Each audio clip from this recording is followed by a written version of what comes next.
Bagong lan Pak Gundul. Kepiye Ki Gareng kepiye? Dalem Kang Gareng. Kepiye Kang Gareng? Ngene ta Bagong, Pak Gundul. Siap. Siap Kang Gareng. Ngene. Pasang saka kadoan iki kok kaya Bagong karo Pak Gundul iki kok padha ngantuk to?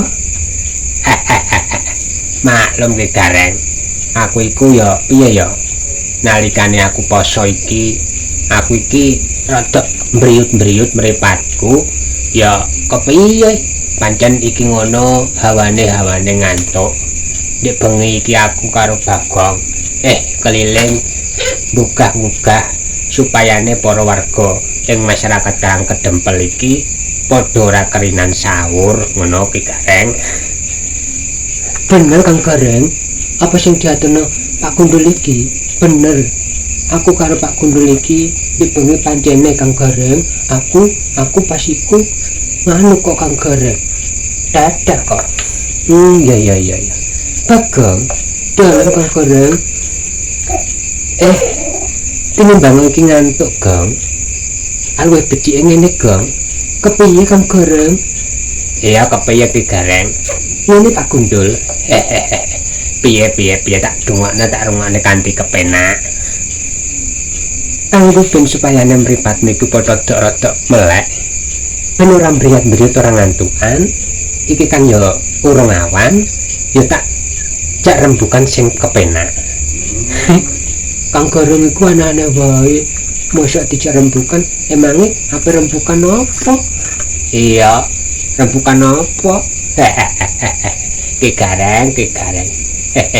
Apa-apa sing dirembuk, wong aku karo Bagong penggaweane ngalor ngidul, ngetan ngulon tilek sawah, bali tekan omah, ngono. Iki ngono aku duwe bedhe-bedhean lho, Gong, karo Pak Gundul. Hah? Bedhe-bedhean? Bedhean opo Kang Gareng? Mosok wetengku lesu, nah HP dikon mikir barang. Lah, aku kurang energi Kang Gareng. Aja ngono, Gong. Iki ngono Ki Gareng ngekeki tebak-tebakan iki supayane pikirane awake dhewe iki ben rada landhep pikire, pinter oleh mikir, ngono. Ra ngono Ki Gareng. Bener Pak Gundul, apa sing buat iki pancen bener apanane? Iya Kang Gareng, tapi kan posisine aku iki lagi lesu. Aku lagi piye? Mosok kok mikir barang? Gong Bagong, iki ngono ben pinter pikirmu, ben rada duweni pangerten sing luwih dalem ngono Gong. Yen Ki Gareng ngekeki bedhek-bedhekan iku ya mestine dikon jawab awake dhewe nganti mikir ngono Gong. Nek iku ya aku ngerti Ndul. Ngene. Bagong, dalem Kang Gareng. Ya maksudku ngene Gong. Tinimbang ya meneku iku wis rasa ngantuk. Ya kurang prayoga wong dijawayae, wancine ya padha wong nyambut gawe ngono Gong. Siap Kang Gareng. Ya ngene. Bedane mau gampang lan simpel tur ya bener. Apa Ki Gareng? Wis siji wae. Lumrah iku kan ana kahanan, ana keadaan. Meteng dhisik lagek manak. Loh. Kok bedhekan kok anang-anang wae meteng dhisik lagek manak. Lah iya. Lumrah rak ngono to. Meteng dhisik lagek manak. Lah sing tak kepenginku kowe kudu iso bedhek apa sing tak bedhekke. Apa iku sing manak dhisik lagek meteng ngono. Deh. Lah kok manak dhisik lagek meteng iki? Apa Ki Gareng? Iya Ndul. Aku ora tau krungu. Mosok manak dhisik lagek meteng. Emang iku apa? Bagong, dalem Kang Gareng. Pak Gundul, iya kepiye lah iki karo ora umume lho Ki Gareng. Mosok manak dhisik lagek meteng iki kan ora lumrah. Apa kowe lali apa aturmu mau? Kepiye? Jarine ben landhep pikire. Ben sangsaya pinter oleh mikir, ngono. Lah ya iki kan ya mokal to Ki Gareng. Mosok manak dhisik lagek meteng kan ya ora umume. Ya umume iku ya meteng dhisik lagi manak iku ya umum. Lah kok manak dhisik lagi meteng iki kan ya aku bingung ya, Gong. Bener. Aku gak lagi krungu, Dul. Ya. Ngene Bagong, Pak Gundul. Kepiye tak rungokne sing tenanan. Kowe kira padha sabun sawah to? Sabun sawah? Apa hubungane karo gareng?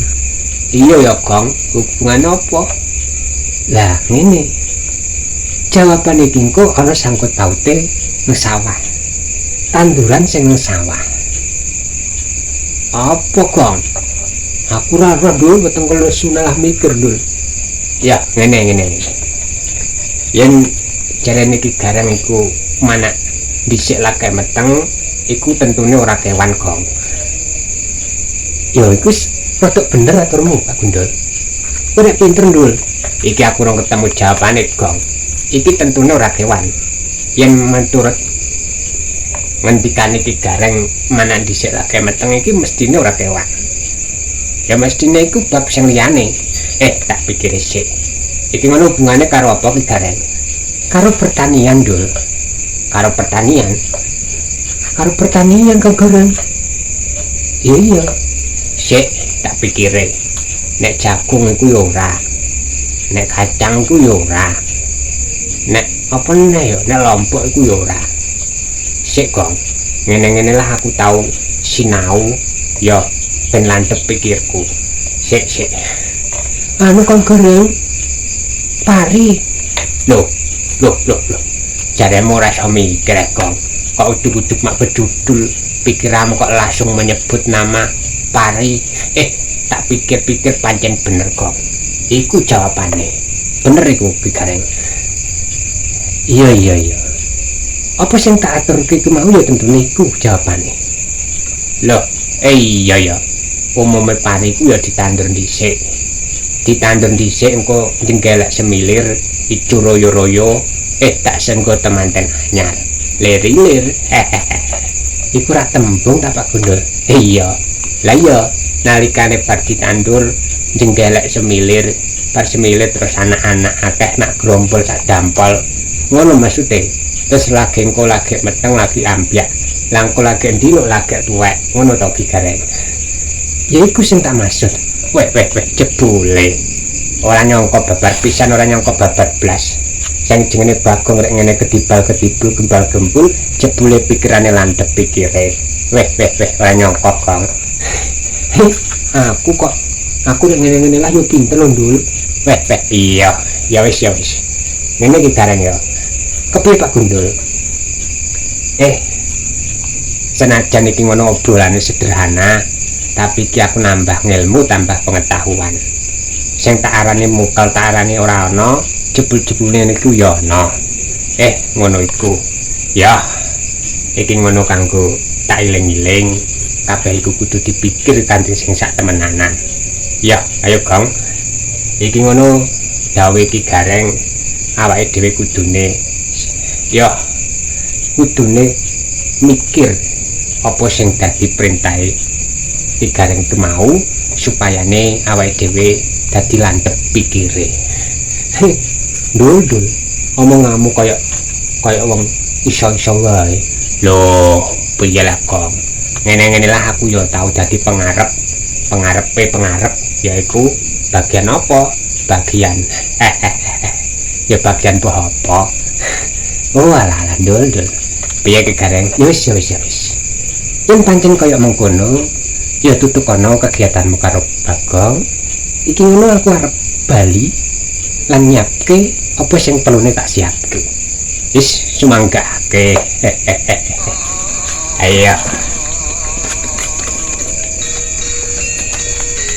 Ayo Gong, bali.